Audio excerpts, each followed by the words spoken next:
Shalom para pendengar yang dikasihi oleh Tuhan Yesus. Kiranya Tuhan memberikan rahmat-Nya kepada para pendengar semua.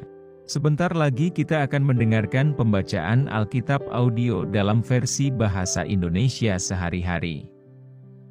Siapkan hati saudara. Roma pasal 6. Mati dan bangkit dengan Kristus. Jika demikian, apakah yang hendak kita katakan? Bolehkah kita bertekun dalam dosa supaya semakin bertambah kasih karunia itu? Sekali-kali tidak. Bukankah kita telah mati bagi dosa? Bagaimanakah kita masih dapat hidup di dalamnya? Atau tidak tahukah kamu bahwa kita semua yang telah dibaptis dalam Kristus telah dibaptis dalam kematiannya? Dengan demikian, kita telah dikuburkan bersama-sama dengan Dia oleh baptisan dalam kematian, supaya sama seperti Kristus telah dibangkitkan dari antara orang mati oleh kemuliaan Bapa, demikian juga kita akan hidup dalam hidup yang baru. Sebab jika kita telah menjadi satu dengan apa yang sama dengan kematiannya, kita juga akan menjadi satu dengan apa yang sama dengan kebangkitannya.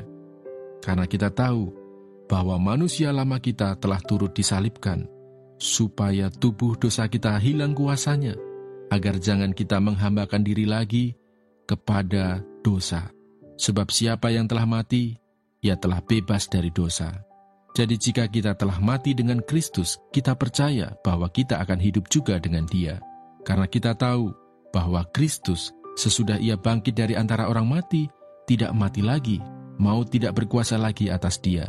Sebab kematiannya adalah kematian terhadap dosa, satu kali dan untuk selama-lamanya, dan kehidupannya adalah kehidupan bagi Allah. Demikianlah hendaknya kamu memandangnya, bahwa kamu telah mati bagi dosa, tetapi kamu hidup bagi Allah dalam Kristus Yesus. Sebab itu hendaklah dosa jangan berkuasa lagi di dalam tubuhmu yang fana, supaya kamu jangan lagi menuruti keinginannya. Dan janganlah kamu menyerahkan anggota-anggota tubuhmu kepada dosa untuk dipakai sebagai senjata kelaliman, tetapi serahkanlah dirimu kepada Allah sebagai orang-orang yang dahulu mati, tetapi yang sekarang hidup. Dan serahkanlah anggota-anggota tubuhmu kepada Allah untuk menjadi senjata-senjata kebenaran. Sebab kamu tidak akan dikuasai lagi oleh dosa, karena kamu tidak berada di bawah hukum Taurat, tetapi di bawah kasih karunia.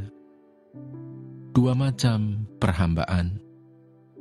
Jadi bagaimana?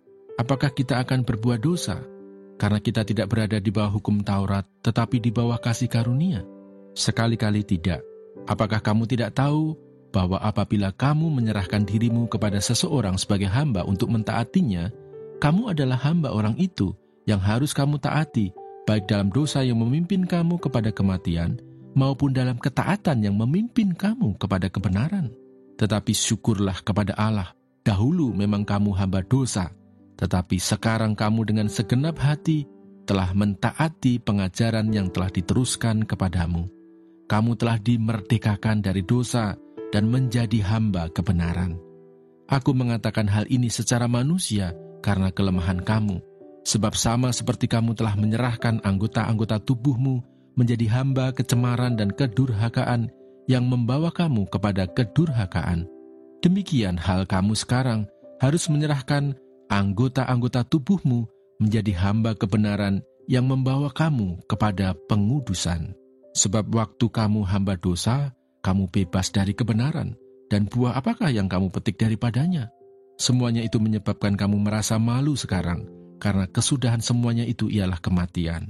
Tetapi sekarang, setelah kamu dimerdekakan dari dosa, dan setelah kamu menjadi hamba Allah, kamu beroleh buah yang membawa kamu kepada pengudusan, dan sebagai kesudahannya ialah hidup yang kekal. Sebab upah dosa ialah maut, tetapi karunia Allah ialah hidup yang kekal dalam Kristus Yesus, Tuhan kita. Terima kasih Bapa di surga untuk firman-Mu hari ini. Berkati kami semua supaya kami mengerti isi hati-Mu. Terima kasih para pendengar semua, kiranya Tuhan memberkati. Dan jangan lupa untuk share dan subscribe.